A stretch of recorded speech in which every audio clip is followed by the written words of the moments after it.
kualitas elastisnya. Karet adalah sebuah komoditi yang digunakan di banyak produk dan peralatan di seluruh dunia. Mulai dari produk-produk industri sampai rumah tangga. Sekitar 70% dari produksi karet global berasal dari Thailand, Indonesia, dan Malaysia. Sebagai produsen karet terbesar kedua di dunia, jumlah suplai karet Indonesia penting untuk pasar global.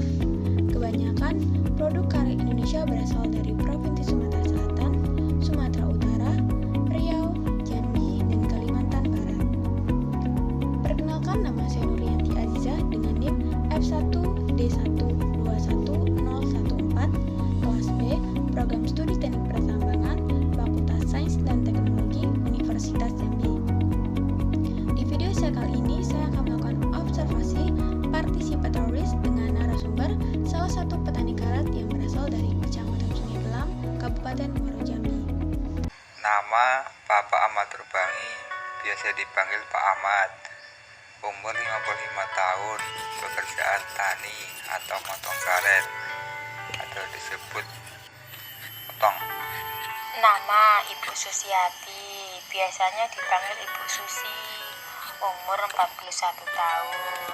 Pekerjaan seorang ibu rumah tangga dan membantu suami motong atau nyadap karet. Ibu dan bapak mempunyai 2 anak perempuan dan mereka masih sekolah. Sejak tahun 2000, ibu dan bapak sudah menggantungkan harapan dengan kerja menyadap karet untuk memenuhi kebutuhan sehari-hari maupun untuk membiayai sekolah anak dan memenuhi kebutuhan lainnya. Nggak setiap hari nyadap karet, karena kalau pohonnya disadap setiap hari bakal sedikit keluar getahnya. Jadi 2 hari sekali ibu motong karet, bahasa lainnya tuh nyadap karet. Kalau udah 7 hari disadap dan getahnya sudah banyak terkumpul, biasanya ibu bakal mupul. Mupul tuh ngumpulin semua getah karet yang sudah beku dan getah karet cair jadi satu di kotak khusus untuk bekuin getah. Nanti getah cair bakal ditambah cuko, dan kami juga jual getah karetnya nggak ke rumah toke getahnya. Kami jualnya sesuai jadwal toke getah keliling pakai mobil bak.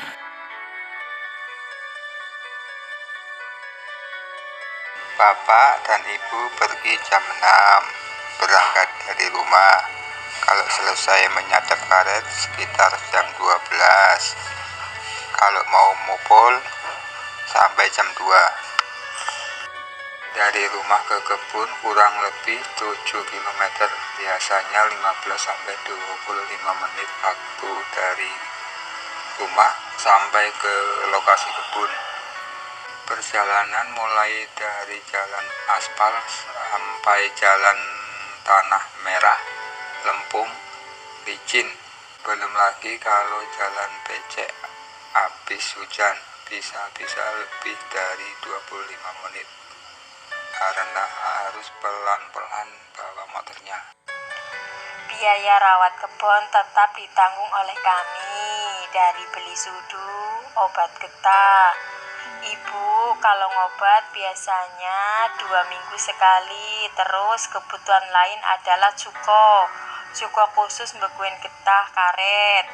Dan ibu pakai botol bekas atau tempurung kelapa untuk wadah getah daripada beli cawan khusus untuk getah yang biasanya dijual di toko tani.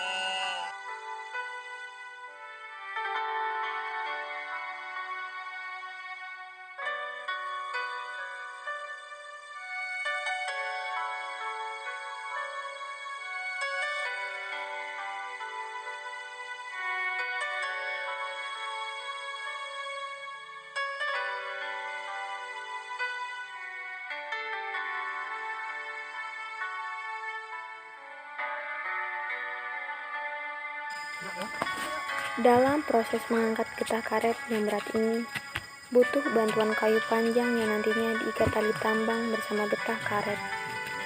Proses mengangkat getah karet ini memang berbeda dengan para penyadap karet lainnya, karena faktor usia dan tenaga Bapak Ahmad sudah tidak sekuat dulu, sehingga membuat beliau harus putar otak untuk membuat cara sendiri dalam mengangkat getah karet. Dengan cara penyangga kayu seperti ini, sangat membantu meminimalisir tenaga yang dikeluarkan beliau dalam proses pengangkatan getah karet.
Kerja sebagai buruh sadap karet di kebun milik orang lain dengan sistem bagi hasil.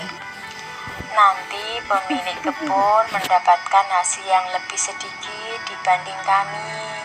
Contoh, kalau harga getah karet per kilo Rp10.500, nah beratnya 60 kilo. Jadi 10.500 karena sudah dipotong basi jadi 48 kilo. Duitnya mendapat Rp504.000 dan nanti ibu atau saya mendapat duit Rp336.000 dan pemilik kebun hanya mendapatkan Rp168.000. Dukanya jadi penyadap karet ya kalau hujan. Kalau pagi ibu dan bapak nyadap karet, malamnya hujan, aduh sedih nian, kita harus jadi beku malah gak jadi beku, terbuang sia-sia. Apalagi hujan gak bisa diprediksi secara pasti. Bahkan hujan hampir datang setiap hari. Kalau begitu ya penghasilan semakin berkurang, bahkan menghilang.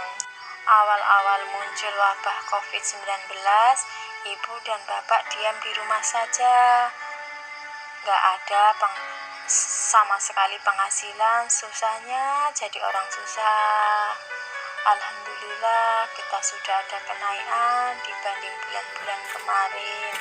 Kalau kemarin harga getah atau karet tuh pernah per kilonya tuh 5.000, tapi sekarang sudah mulai naik harganya 10.500 per kilonya. Gimana kami bisa memenuhi kebutuhan hidup kami yang terus naik? gimana membiayai pendidikan anak-anak kami, sementara biaya sekolah pun sekarang tambah mahal. Apa mereka harus putus sekolah dan menjadi penyadap karet seperti bapak ibunya? Harapan kami petani karet, semoga harga karet terus naik supaya kami dapat bernafas dengan lega, tidur dengan lelap tanpa mimpi buruk masa depan kedua anak kami.